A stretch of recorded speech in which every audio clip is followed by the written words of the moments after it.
स्वागत है आप सभी प्यारे भाइयों बहनों का सुपर एग्जाम अड्डा में। सभी को नमस्कार। हम आ गए हैं पूर्वावलोकन की भारत के भूगोल पे और आज हमारी सीरीज है एग्रीकल्चर, क्रांतियां, एग्रीकल्चर, तिलहन, दलहन, हरित क्रांति, खरीफ, रबी, जायद, सभी से अभी तक कुल जितने प्रश्न आए हैं सबका एक साथ बहुत ही तेज, सबसे कम समय में सबसे ज्यादा प्रश्न, उद्देश्य साफ रहेगा। पहला प्रश्न है हरित क्रांति।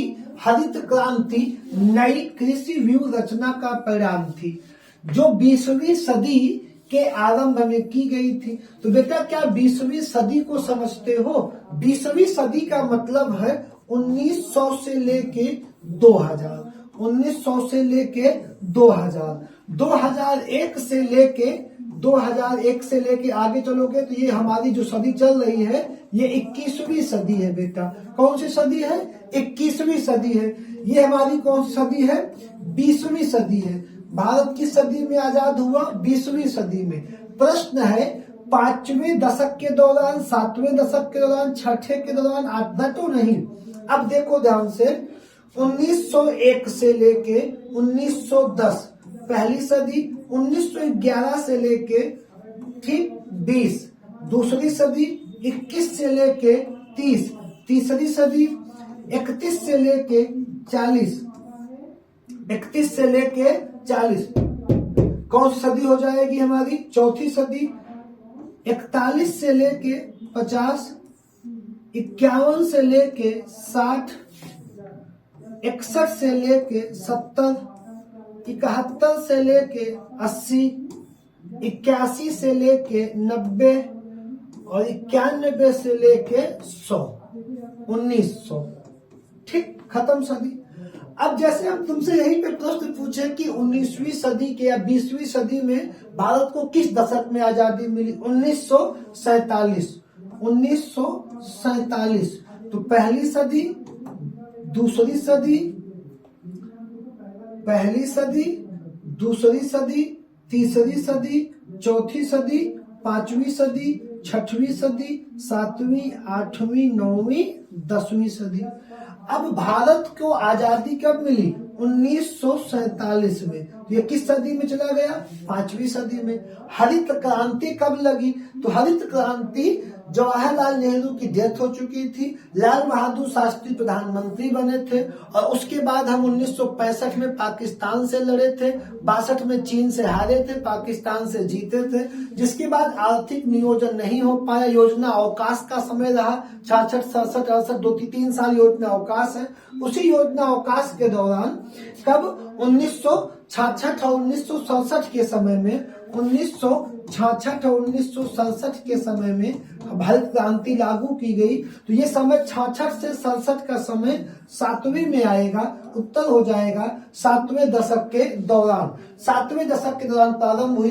इसका जो बेटा पहला चरण प्रारंभ हुआ, इसमें चरण बनाए गए। इसका पहला चरण चला 1981 तक। पहला चरण कब चला? 1981 तक। हरित क्रांति गेहूं पे फसल पे काम कर रही थी, इसका विकास, इसको उच्च क्वालिटी का बीज बना के ज्यादा पैदावार के लिए काम किया गया था गेहूं की फसल पे। इसका जो प्रथम चरण था वो 1967 से लेके 1981 तक चला बेटा। कब तक चला? 1981 तक। पूरे भारत में नहीं चल पाया एक साथ, ये 3 राज्यों में लागू किया गया। कितने राज्य में? 3 राज्यों में, 3 जोन में। पहला पश्चिमी उत्तर प्रदेश, पश्चिमी उत्तर प्रदेश में, दूसरा पंजाब और तीसरा हरियाणा में। तो ये 3 राज्यों में शुरू किया गया 1967 से लेके 1981 तक। इसका पहला चरण था। आपका उत्तर ऑप्शन बी वाला सही हो जाएगा। हम आगे बढ़ेंगे। सदाबहार क्रांति भारत में किस उत्पादन बढ़ाने के लिए प्रोग्राम में लाई गई? सदाबहार क्रांति भारत में किस उत्पादन बढ़ाने के लिए प्रयोग में लाई गई? ठीक, नॉर्मन बोरलॉग द्वारा, MS स्वामीनाथन द्वारा, राजकृष्ण द्वारा, RKV राव द्वारा। सदाबहार क्रांति की कृषि से संबंधित है। सभी प्रकार की फसलों को बढ़ाने के लिए, उनकी पैदावार को बढ़ाने के लिए सदाबहार क्रांति लाई गई। यह संबंधित है MS स्वामीनाथन से। किससे हो जाएगी? MS स्वामीनाथन से। आगे बढ़ेंगे। अगला प्रश्न है हमारा, नॉर्मन अर्नेस्ट बोरलाग जो हरित क्रांति के जनक माने जाते हैं किस देश के थे? जो ये प्रश्न मैं आपसे पहले ही बोलता कि बेटा देश जरूर देख लेना इनका। जो विश्व हरित क्रांति के जनक कौन है? विश्व हरित क्रांति के जनक ये हो जाएंगे, और भारतीय हरित क्रांति के जनक स्वामीनाथन हो जाएंगे। नाथन भारतीय हरित क्रांति के जनक कौन हो जाएंगे? स्वामीनाथन हो जाएंगे। विश्व हरित क्रांति के जनक बोरलाग हो जाएंगे। बोरलाग किस देश के थे? संयुक्त राज्य अमेरिका। बोरलाग संयुक्त राज्य अमेरिका देश के थे। संयुक्त राज्य अमेरिका में एक राज्य था बेटा आइनोवा प्रांत। आइनोवा प्रांत से संबंधित थे। कौन बेटा? नॉर्मन अर्नेस्ट बोरलाग अमेरिका के आइनोवा प्रांत से संबंधित थे। अगला प्रश्न क्या है? विश्व में हरित क्रांति के जनक है नॉर्मन ई बोरलाग। अभी आपको भारत में हरित क्रांति के जनक है एमएस स्वामीनाथन। भारत में हरित क्रांति के जनक कौन है? एमएस स्वामीनाथन। विश्व में हरित क्रांति का गहरा संबंध रहा है एमएस स्वामीनाथन का। हरित क्रांति से गहरा संबंध रहा है एमएस स्वामीनाथन का। अगला प्रश्न है हमारा, हरित क्रांति से अभिप्राय है हरी खाद का प्रयोग या हरी खाद का उपयोग। दूसरा, अधिक फसल उगाना या हरी वनस्पति या उच्च उत्पाद वैरायटी प्रोग्राम। तो हमारा क्या आंसर सही हो जाएगा? उच्च उत्पाद वैरायटी प्रोग्राम हमारा उत्तर सही हो जाएगा, सी वाला, जो किसके अभिप्राय है? हरित क्रांति से उच्च उत्पाद के बीज से क्या वैरायटी प्रोग्राम, उनके बीज को हाई क्वालिटी में कन्वर्ट करके हमको। ठीक है, आगे क्लास। ठीक, अगला प्रश्न हमारा कौन सा हो जाएगा?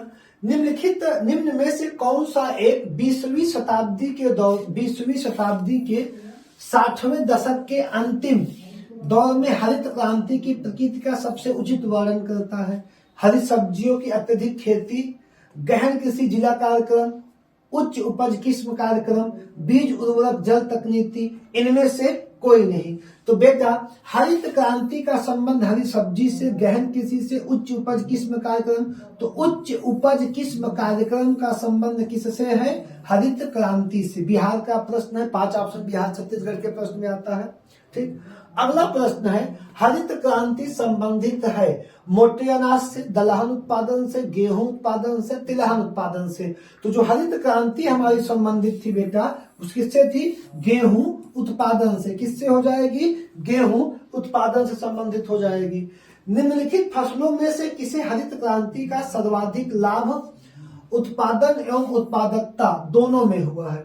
निम्नलिखित फसलों में किसे हरित क्रांति का सर्वाधिक लाभ उत्पादन एवं उत्पादकता दोनों में मिला है? ज्वार को, मक्का को, चावल को या गेहूं को? आप कहेंगे सर गेहूं को मिला है। किसको मिल जाएगा? गेहूं को मिल जाएगा। अगला प्रश्न हमारा, हरित क्रांति का प्रभाव किसके उत्पादन पे सबसे अधिक महसूस किया गया है? तिलहन, गेहूं? यार बार बार वही पर रिपीट हो रहा है, सिर्फ शब्द बदलेंगे। गेहूं पे हो जाएगा और हम लोग आगे बढ़ेंगे।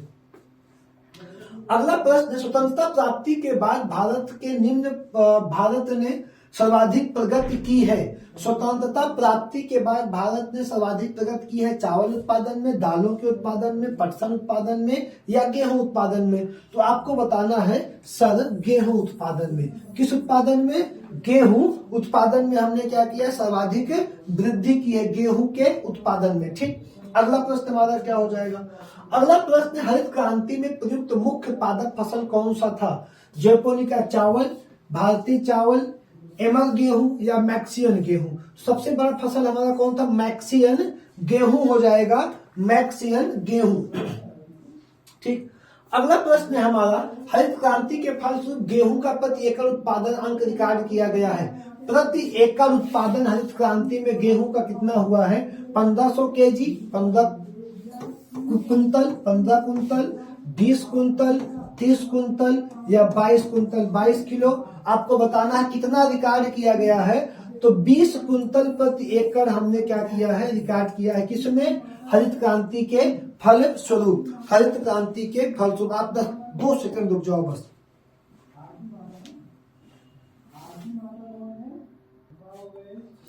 अब हमको आपको जानना है कि कितना हो गया था 2000 केजी। इसको दूसरे में लिखेंगे तो क्या लिखेंगे, दूसरे में लिखेंगे तो 20 कुंतल लिखेंगे। टन में लिखेंगे तो 1 टन बराबर 10 कुंतल। 1 टन बराबर 10 कुंतल। तो ये कितना हो गया 20 कुंतल, और 20 कुंतल हो गया 2 टन हो जाएगा। ये आप ध्यान रखेंगे। अगला प्रश्न हमारा हो जाएगा, दिए गए कूट की सहायता से हरित क्रांति के घटक चुनिए। दिए गए कूट की सहायता से घटक चुनना है। उच्च उत्पादन देने वाली किस्म के बीज, सही बात कह रहा है। सिंचाई, ग्रामीण विद्युतीकरण और ग्रामीण सड़कें और विपणन। दिए गए कूट में हरित क्रांति के घटक चुनिए। तो बेटा यहाँ पे पहला भी सही है, सिंचाई सर्वाधिक इंपॉर्टेंट है। विद्युत सिंचाई किस पे डिपेंड है, विद्युतीकरण पे, जिससे ग्रामीण और विपणन जो शब्द है, व्यापार शब्द है, जो फसल पैदा होगी। तो ये चारों इंपॉर्टेंट हो जाएंगे किसके लिए, हरित क्रांति के लिए। 1, 2, 3 और 4 ये सभी हमारे महत्वपूर्ण हो जाएंगे। अगला प्रश्न है हमारा, भारत में हरित क्रांति के फलस्वरूप, भारत में हरित क्रांति के फलस्वरूप खाद्यान्नों के उत्पादन में वृद्धि हुई है। भारत में हरित क्रांति के फलस्वरूप वृद्धि हुई है। कोई किसी को यहाँ पे शंका है ही नहीं, सर सही है, सही है। भारत में हरित क्रांति के परिणाम स्वरूप क्षेत्रीय असमानताओं में वृद्धि हुई है। ये थोड़ा सा जो बच्चे आएंगे वो यहाँ पे इसको टिक करेंगे। किसको टिक करेंगे जी बताओ जरा सा। तो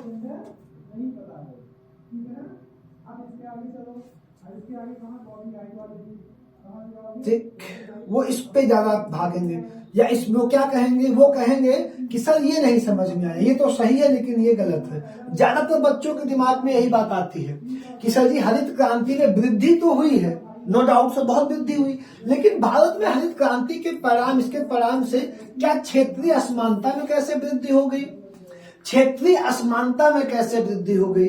तो आपको ये बताना है कि भैया क्षेत्रीय असमानता में भी वृद्धि हुई है। कैसे, जैसे जब आपको मैंने बताया कि 1967 में लागू हुआ और 1981 तक सिर्फ ये 3 क्षेत्रों में कार्य कर रहा था, पश्चिमी उत्तर प्रदेश, पहला क्षेत्र पंजाब और हरियाणा। इनकी बाकी के अलावा जो क्षेत्र थे वहां पे इसको नहीं लागू हुआ। तो क्षेत्रीय असमानता आई कि नहीं आई। तो ये दोनों कथन हमारे क्या है, सही है। ए और आर दोनों सही है, परंतु आर ए की सही व्याख्या नहीं करता, परंतु आर ए की सही व्याख्या नहीं करता। दोनों सही है लेकिन ये इसकी व्याख्या नहीं कर रहा, ये अलग पॉइंट बता रहा है, ये अलग पॉइंट बता रहा है। अगर ये कहता है कि भारत में हरित क्रांति के परिणाम स्वरूप गेहूं की फसल बहुत अच्छी पैदा हुई, तो हम कहते हैं कि दोनों सही है और आर ए की सही व्याख्या कर रहा है। लेकिन हम यहाँ क्या कहेंगे, दोनों सही है परंतु आर इसका व्याख्या नहीं कर रहा है। ठीक है ना। अगला, इंद्रधनुषी क्रांति का संबंध किससे है। इंद्रधनुषी क्रांति का संबंध सदाबहार क्रांति से है। जितनी भी क्रांतियां थी सब में क्रांति लाने के लिए, जितनी क्रांतियां थी सब में तेजी से विकास करने के लिए इंद्रधनुषी क्रांतियां चलाई गई थी। जैसे हरित क्रांति, श्वेत क्रांति, नीली क्रांति, काली क्रांति, जितनी भी क्रांतियां थी सब में तेजी से क्रांति लाने के लिए इंद्रधनुषी क्रांति शुरू की गई थी। तो इनमें से आप टिक कर सकते हो उपरयुक्त सभी, उपरयुक्त सभी। इंद्रधनुषी क्रांति शुरू कब की गई अगर आपसे पूछेगा तो जो नई राष्ट्रीय कृषि नीति आई थी, कब आई थी, 28 जुलाई 2008 को। नई राष्ट्रीय कृषि नीति कब आई थी, 28 जुलाई 2008 को आई थी, जिससे इंद्रधनुषी क्रांति को शुरू किया गया सभी क्रांतियों में तेजी लाने के लिए, पैदावार को बढ़ाने के लिए। अगला प्रश्न है, सूची 1 को सूची 2 के साथ सम्मिलित कीजिए। खाद्य उत्पादन में वृद्धि, दुग्ध उत्पादन में वृद्धि, मत्स्य पालन या उर्वरक। तो ये क्या को तुमको 1, 2, 3 को एक आध दो बड़े फाइनल हो। जैसे खाद्य उत्पादन में वृद्धि हरित क्रांति, ये बिल्कुल सही है। दुग्ध उत्पादन में वृद्धि श्वेत क्रांति। 2 पे देख लो क्या उत्तर बन रहा है कि नहीं। ए में क्या है 1, तो बेटा ए में 1 ही में, पहले में 1 है, किसी को नहीं देखना, उत्तर तुम्हारा बन गया। ए में 1, बी में 3, सी में 2 और डी में 4। आपका बिना किसी को देखे 1 से ही तुम्हारा उत्तर बन गया। प्री का प्रश्न है 14 का, देख के आगे बढ़ जाओ। अगला प्रश्न है हमारा, गुलाबी क्रांति का संबंध किससे है।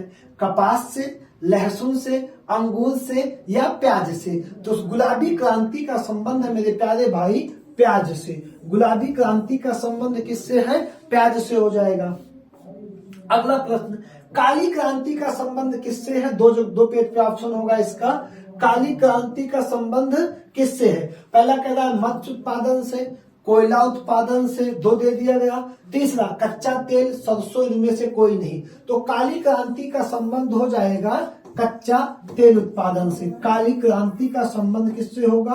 कच्चा तेल उत्पादन से हो जाएगा। अगला प्रश्न हमारा है, सूची 1 को सूची 2 के साथ क्या करिए? मिलान कीजिए। सूची 1 को सूची 2 के साथ क्या करना है? मिलान करना है। यहाँ पे क्या दी है? गोल्डन क्रांति, ग्रे क्रांति, पीली क्रांति, काली क्रांति। काली क्रांति अभी तुमने क्या देखा? कच्चा तेल। काली क्रांति क्या देखा? कच्चा तेल, ठीक है। पीली क्रांति तिलहन उत्पादन, पीली क्रांति तिलहन उत्पादन, ग्रे क्रांति उर्वरक उत्पादन। अब क्या इनसे तुम्हारा कुछ काम बन रहा है कि नहीं बन रहा है? पहले तुम देख लो। पीली क्रांति सी का 1, सी में 1, तो बेटा सी में 2 जगहों पे 1 है, एक यहाँ पे है, एक यहाँ पे है। ये ऑप्शन गलत है, ये ऑप्शन गलत है। अब देखो दूसरा क्या है? बी में 4, बी में 4, बी में 4, बी में यहाँ पे 2 ही ऑप्शन बचे, इनको गलत काटो, ये सही है, मतलब तुम्हारा सी वाला ऑप्शन सही है। तो 1 में क्या हो गया? गोल्डन क्रांति, बागवानी या शहद से। और डी में क्या हो गया? तुम्हारा डी में 3 हो गया, काली क्रांति पेट्रोलियम उत्पादन से। कोई दिक्कत? सबसे आसान 1 2 को पकड़ो, सेट कर लो। समय से, बहुत पेशेंस से, बहुत तेज लबलबाओ नहीं एग्जाम में यार, कि जल्दी जल्दी जो पाना है सब कर रहे हैं, ठीक है ना? समझ में आई बात? अगला प्रश्न है हमारा। अगला प्रश्न निम्नलिखित में से कौन सुमेलित नहीं है? सुनहरी क्रांति उद्यान, ये बिल्कुल सही है, अभी आपने बागवानी देखी। श्वेत क्रांति दूध, ये भी सही है। हरित क्रांति कृषि, ये भी सही है। नीली क्रांति कुट दिया है, यहाँ पे आप कर देंगे मछली या मत्स्य पालन। क्या कर देंगे? मछली या मत्स्य कर देंगे। यहाँ पे इसको टिक करके आगे बढ़ जाओगे। अगला प्रश्न हमारा नीली क्रांति संबंधित है, वही बार बार देख ही रहे, मत्स्य पालन से संबंधित हो जाएगी। निम्नलिखित में से कौन एक नीली क्रांति से संबंधित है? अब अगर इसका उत्तर मैं आपको नहीं भी दूंगा तो आप शायद बता ही लेंगे, हमें देने की जरूरत है नहीं, 2 बार आ ही चुका है। आगे बढ़ चलते हैं, देख लो जल्दी से। फिर निम्नलिखित में से कौन सा एक भारत में नीली क्रांति? फिर वही प्रश्न है और फिर हम उत्तर नहीं देंगे, और आपको पता है कमेंट में, पता ही है क्या है, सी है। आगे बढ़ जाओ जल्दी से। अगला प्रश्न क्या है? निम्नलिखित में से क्या भारत में नीली क्रांति से संबंधित है? 3 कम से कम 7 प्रश्न लगातार कॉपी है मछली उत्पादन से, आप देख के आगे बढ़ जाओ। ज्यादा पुराने क्वेश्चन नहीं, 16 के प्रश्न, ऐसा नहीं बहुत पुराने प्रश्न, ठीक है। अगला आ जाओ। नीली क्रांति संबंधित है, एक बार देखो और आगे, इसीलिए हम बार बार क्वेश्चन उठाते नहीं, ठीक है। आगे बढ़ जाओ, चलो।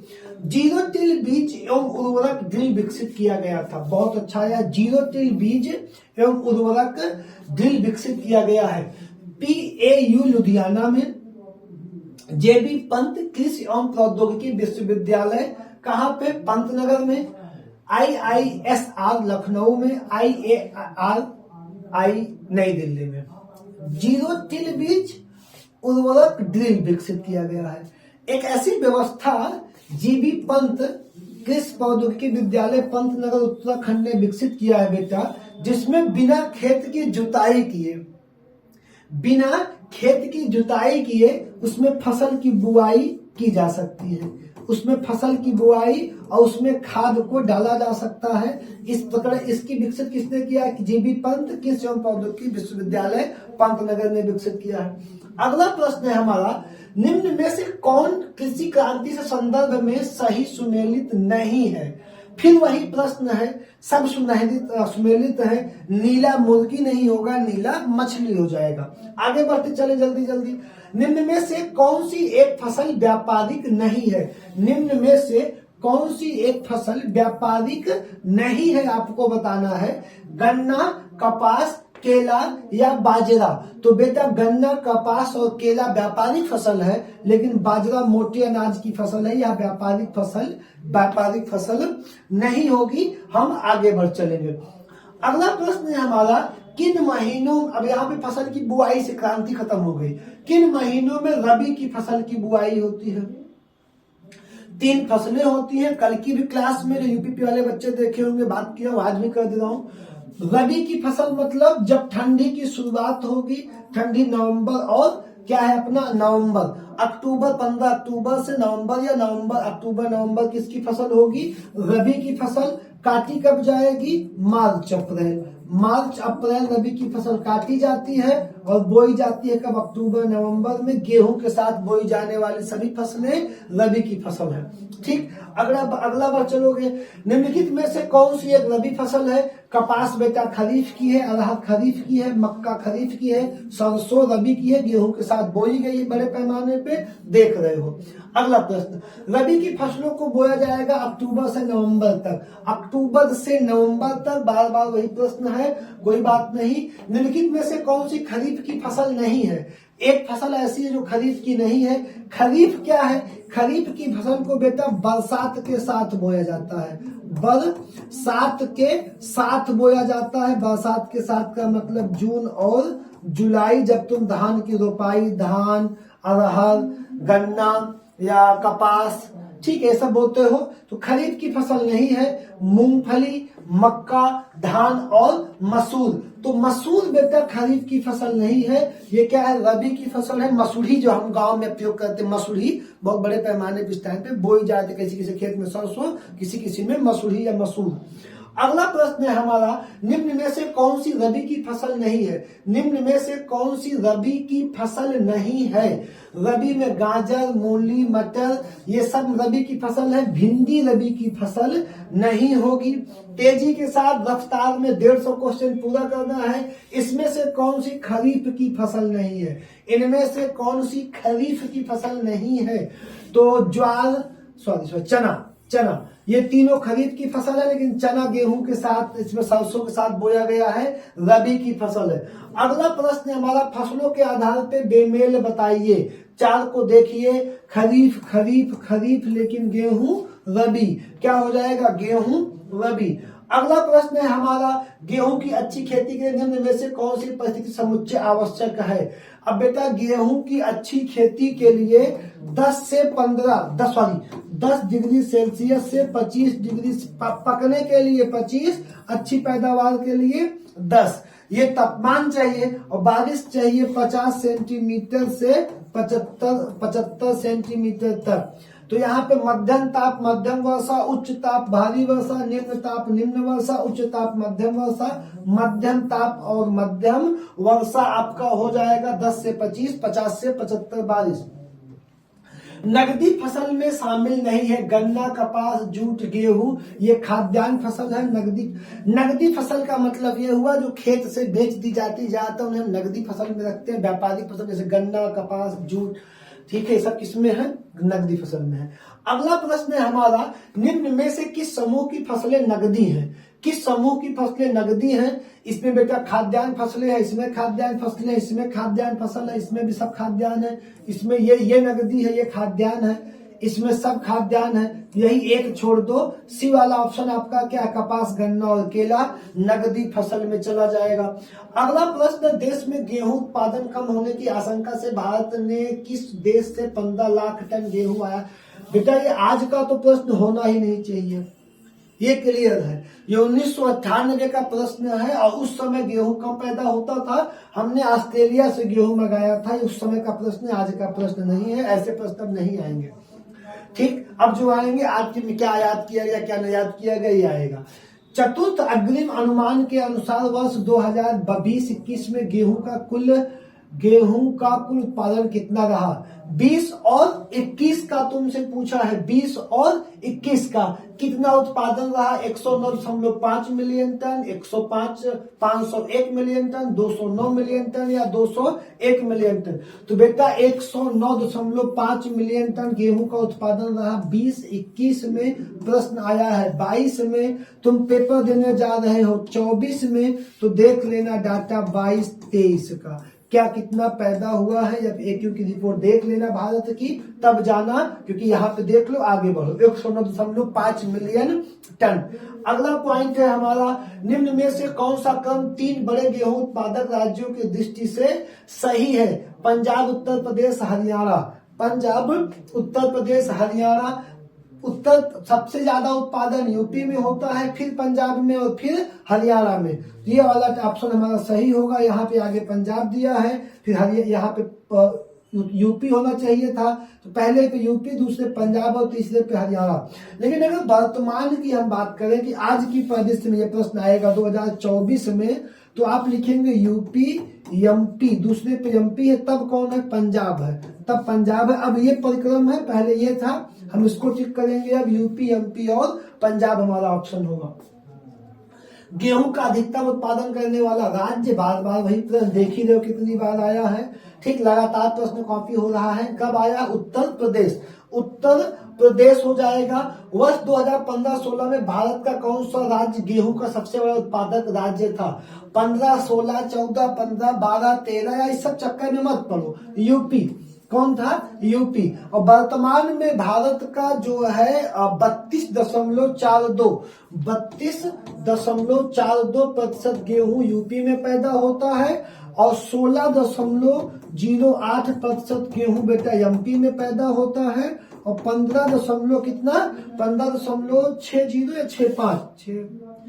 60 होगा, 65, इसी प्रसंग का थोड़ी सा इतना कहाँ पैदा होता है? पंजाब में। ये तीनों डोल लोगे 64 या 65% गेहूं अकेले भारत का पैदावार 3 राज्यों में होती है, पंजाब, यूपी, एमपी और पंजाब में।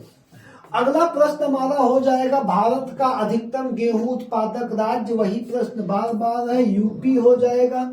अगला प्रश्न, माही सुगंधा किस फसल की प्रजाति है? माही सुगंधा किस फसल की प्रजाति है? आपको धान की, गेहूं की, सूर्यमुखी की या सरसों की? तो बेटा माही सुगंधा हमारी प्रजाति है धान की। माही सुगंधा किसकी प्रजाति है? धान की प्रजाति है। इसके अलावा धान की जो बड़ी प्रजातियां हैं वो है आभा। कौन सी है? आभा, अभय, आदित्य। आभा, अभय,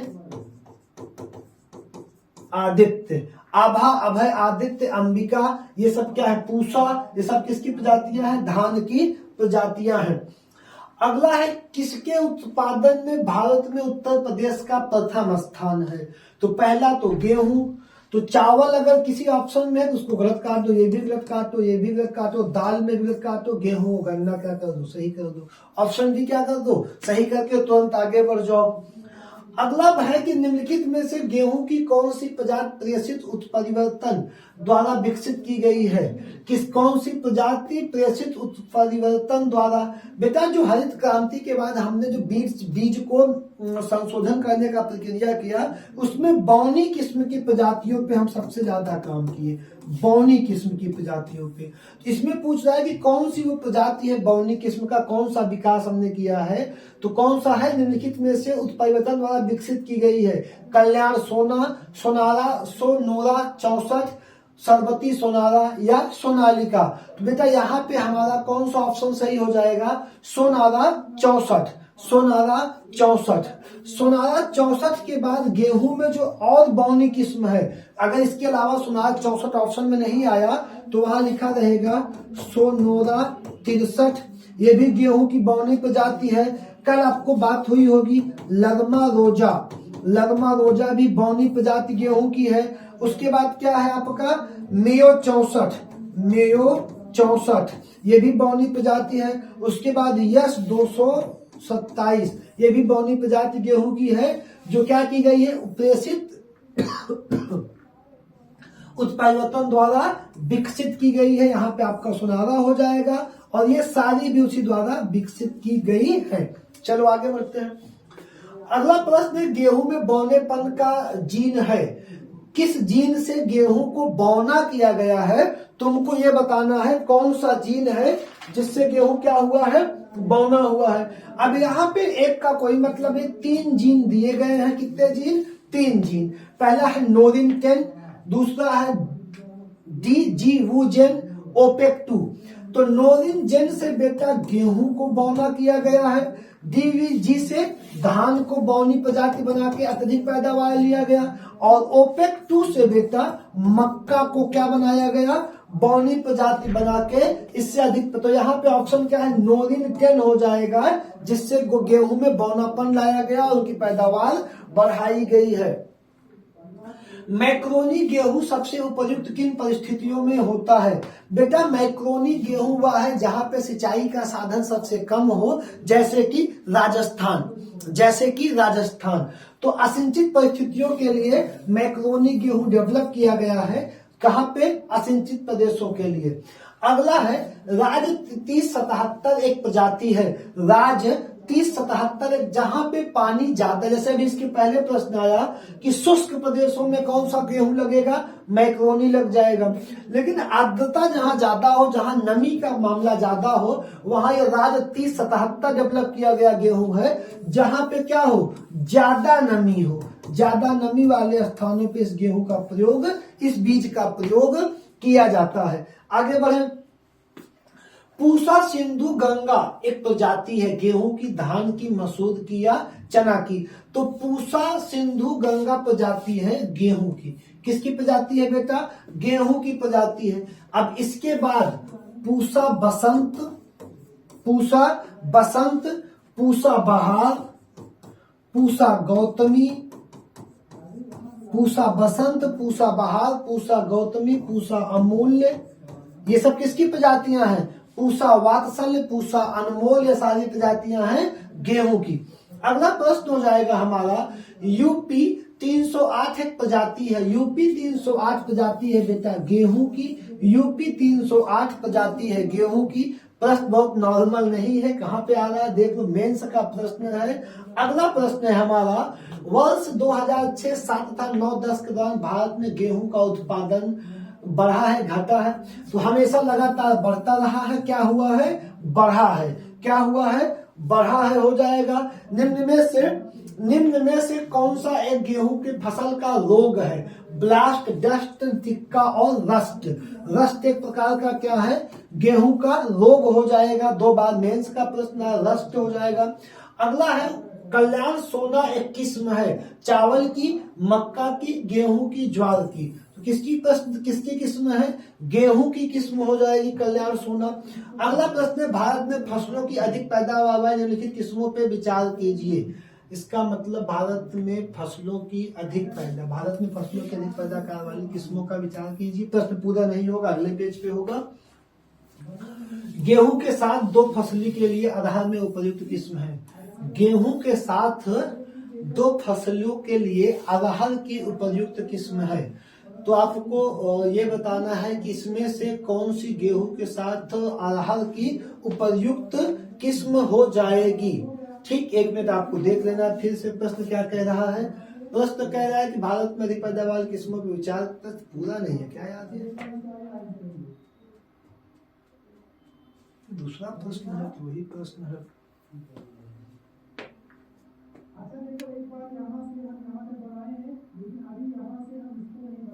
यार, ये दूसरा प्रश्न है, ये वाला। ठीक है, इसमें पूरा नहीं है, ये कंप्लीट प्रश्न नहीं है, इसके ऑप्शन कट गए हैं। ठीक है, अगर ऑप्शन आ जाएगा तो हम आपको उसमें लिंक बॉक्स में, फोटो कमेंट बॉक्स में डाल देंगे। ठीक है, इसमें सोनालिका गेहूं की ब्रांड है, अर्जुन, ये दोनों गेहूं के ब्रांड है। ठीक है, सोनालिका बड़ा फेमस गेहूं का ब्रांड है, लेकिन अगर आ जाएगा तो हम लगा देंगे। अगला प्रश्न देखते हैं, गेहूं के साथ 2 फसली के लिए अरहर की उपयुक्त किस्म को, गेहूं के साथ 2 फसली के लिए अरहर में कौन सी प्रयोग की जा सकती है? यूपीएएस 120। यूपीएएस 120 जो अरहर है या गेहूं के साथ प्रयुक्त की जा सकती है 2 फसलीकरण में। अगला प्रश्न है, निम्नलिखित कथनों पे विचार कीजिए। निम्नलिखित कथनों पे विचार कीजिए। भारत में गेहूं का सर्वाधिक उत्पादन उत्तर प्रदेश राज्य से प्राप्त होता है। सही है। उत्तर प्रदेश में अधिकतम क्षेत्रफल वाली फसल पद्धति धान गेहूं है। धान गेहूं है, सही है। लगभग 1 साल कर्मी के लिए राजनीतिक योग्यता आवश्यक नहीं है। गेहूं की सिंचाई के लिए पुष्प लगने की अवस्था सर्वाधिक क्रांतिकारी अवस्था है। इनमें से कौन सा कथन सही है? तो ये सही है, ये सही है और ये सही है, तो 1, 2 और 4।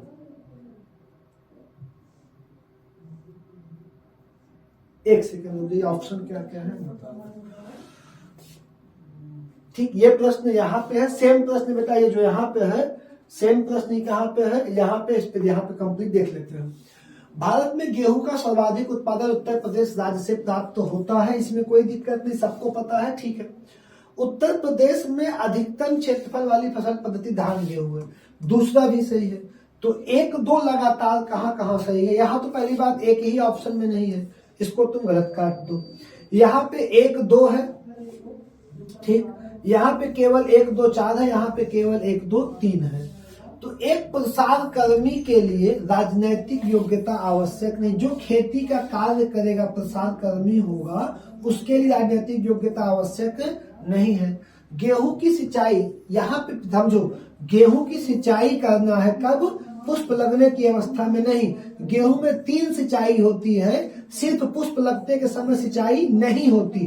तो ये कथन हमारा क्या होगा, गलत होगा, जिसमें 1, 2 और 3 वाला ऑप्शन हमारा क्या हो जाएगा, सही हो जाएगा, ठीक है ना। 1, 2, 3 सिंचाई के संबंध में जो कथन वाले क्वेश्चन, शांति से पढ़ना बहुत इंपॉर्टेंट है कि गेहूं की सिंचाई के लिए पुष्प लगने की अवस्था सर्वाधिक क्रांतिकारी है। यहाँ पे ये ऑप्शन गलत हो जाएगा। सिंचाई 3 बार होती है, केवल पुष्प लगने पर सिंचाई नहीं होती। 1, 2, 3 हमारा ऑप्शन सही हो जाएगा। क्रिटिकल निम्नलिखित में किन 2 के बीच का संकर क्रॉस है। क्रिटिकल गेहूं का क्या है, गेहूं का एक वैज्ञानिक नाम क्या है, गेहूं का जो वैज्ञानिक नाम हो जाएगा वो हो जाएगा ट्रिटिकम, ट्रिटिकम। और एक फसल यहाँ पे है राई, और राई का जो वैज्ञानिक नाम हो जाएगा वो हो जाएगा सेकेल। क्या हो जाएगा, सेकेल। इन दोनों का क्या है, इन दोनों का संकर क्रॉस करके बनाया गया है क्रिटिकल गेहूं। क्या बनाया गया है, क्रॉस करके बनाया गया है क्रिटिकल गेहूं, जिसमें रोग की मात्रा, रोग कम लगते हैं और फसल की पैदावार ज्यादा होती है, पानी की मात्रा कम लगती है। क्रिटिकल गेहूं में भी जो गेहूं और राई की संकर क्रॉस से मिला के बनाया गया है। अगला प्रश्न है हमारा, निम्न में से कथन निष्कर्ष, ठीक है। पंजाब, हरियाणा, उत्तर प्रदेश भारत के प्रमुख गेहूं उत्पादक राज्य हैं। पंजाब, ठीक, सही बात है। 10 से 15 से तापमान और 75 सेंटीमीटर, दोनों सही है, दोनों सही, ठीक। AR दोनों सही है और दोनों सही व्याख्या करते हैं, दोनों सही है, दोनों अपने मुद्दे सही बात कर रहे हैं। ऑप्शन ए सही हो जाएगा। आगे हम लोग बढ़ेंगे। अगला प्रश्न है, करनाल बंट एक बीमारी है। करनाल बंट एक बीमारी है किसकी, गेहूं की। करनाल बंट एक बीमारी है गेहूं की हो जाएगी। आगे बढ़ेंगे हम लोग। अगला प्रश्न है हमारा, मैक्रोनी गेहूं का वानस्पतिक नाम क्या है। वह गेहूं जो अभी तुम देखे थे, मैक्रोनी गेहूं, जो कहाँ, उष्ण कटिबंध में भी, जो जहां पे रेगिस्तान में भी पैदा हो जाएगा, जिसमें राई से हम संकर करके ले आए टिटिकल गेहूं, टिटिकम गेहूं, तो उसका क्या नाम पूछा है, वानस्पतिक नाम तुमसे पूछा है, तो हो जाएगा टिटिकम ड्यूरम। टिटिकम ड्यूरम उसका वानस्पतिक नाम है, जो रेगिस्तानी क्षेत्रों में प्रयोग किया जाता है, जिसको कैसे बनाया गया है, गेहूं और राई के प्रयोग से, संकर क्रॉस से। निम्नलिखित में से कौन सा पदार्थ शाकनाशी है। शाकनाशी का मतलब वह पदार्थ जो हम लोग क्या करते हैं, आजकल दवा छिड़क देंगे और सभी क्या होंगे, खरपतवार नष्ट हो जाएगा। तो ब्यूटाक्लोर के प्रयोग से हम इसको करते हैं, खरपतवारों को नष्ट करते हैं। तो शाकनाशी कौन सा हो जाएगा, ब्यूटाक्लोर हो जाएगा, ठीक। अगला प्रश्न है, धान की उत्पत्ति सबसे पहले कहाँ हुई। यूरोप में, यूरोप बहुत ठंडा है, नहीं होगी। दक्षिण अमेरिका में, ठीक। दक्षिण पूर्व एशिया में क्या होगी, दक्षिण और पूर्व एशिया में जो इंडोनेशिया का जोन है, वहां पे सबसे पहले धान की सबसे पहली पैदावार हुई, धान की उत्पत्ति वही हुई। अगला प्रश्न क्या है, कृषि की धान गहनता प्रणाली। कृषि की धान गहनता प्रणाली, जिनमें धान के खेतों को बारी बारी जो जुताई, क्लेदन और सुखाया जाता है, क्या परिणाम होता है। बीज की कम आवश्यकता, ठीक, पहला। मेथेन का कम उत्पादन, जब ज्यादा से ज्यादा तुम धान के खेत को जुताई करके सुखा के तब धान लगाओगे, जब खेत में धान घास कम रहेगी तो मेथेन कम पैदा होगा। बिजली की कम खपत है, तो मान लो जब दोनों रहेगा तो बिजली कम खपत होगी। 1, 2 और 3। अब 3 एक सहाय, बिजली से डायरेक्ट खेती से कोई मतलब नहीं है, लेकिन सिंचाई के लिए सड़क और बिजली, खेती में सड़क और बिजली का बहुत डायरेक्ट महत्व नहीं है, लेकिन अप्रत्यक्ष रूप में बिना इनके कुछ नहीं संभव है। आप ना जुताई कर पाएंगे, ना ही सिंचाई कर पाएंगे, ना साधन ले जा पाएंगे, ये तो हमेशा आपका आवश्यक में रहेगा। निम्न में से फसलों पे विचार कीजिए, कौन सी खरीफ की फसलों का समूह है? तो यार यही एक खरीफ का नहीं है, सब खरीफ का है। तो 1, 2, 3, 1, 2, 3 ये खरीफ का समूह हो जाएगा, गेहूं रबी का समूह हो जाएगा। चावल की खेती के लिए आदर्श जलवायु परिस्थिति है, आप देखो यार 25 डिग्री सेंटीग्रेड से ऊपर पहला, और 100 सेंटीमीटर से ज्यादा वर्षा और 25 डिग्री सेंटीग्रेड ज्यादा तापमान। ऑप्शन ए क्या हो जाएगा? सही हो जाएगा। अगला प्रश्न, निम्नलिखित में से कौन सी एक खरीफ की फसल है? निम्नलिखित में से कौन सी एक खरीफ की फसल है? अलसी भी अभी तुम्हारे खेतों में बोई गई होगी, आलू के किनारे किनारे कहीं ना कहीं, मसूर भी, सरसों भी। सोयाबीन किसकी फसल है? खरीफ की फसल हो जाएगी। अगला प्रश्न, इनमें से कौन सी खरीफ की फसल नहीं है? खरीफ की फसल नहीं है, सरसों खरीफ की फसल नहीं है, सरसों रबी की फसल हो जाएगी। अगला प्रश्न, निम्नलिखित में से कौन सी खरीफ की फसल नहीं है? तो चना आपका खरीफ का फसल नहीं है, सब खरीफ के फसल हो जाएंगे। अरहर को तूर भी कहा जाता है, क्वेश्चन यूपीपी में आया था, किस फसल को तूर कहा जाएगा? ठीक है ना। इसी के साथ ये 74 क्वेश्चन की 75 क्वेश्चन की पीडीएफ हमारी समाप्त हुई। इसके 2 पार्ट हैं, अगला पार्ट भी आपको बहुत इसी के साथ जिस सेम टाइम पे मिलता रहेगा। आप लोग शेयर, सब्सक्राइब, लाइक करते रहा करिए, और ज्यादा से ज्यादा एक वर्ड कहूंगा, समय बहुत कम है, प्रैक्टिस और स्पीड के साथ करिए। धन्यवाद।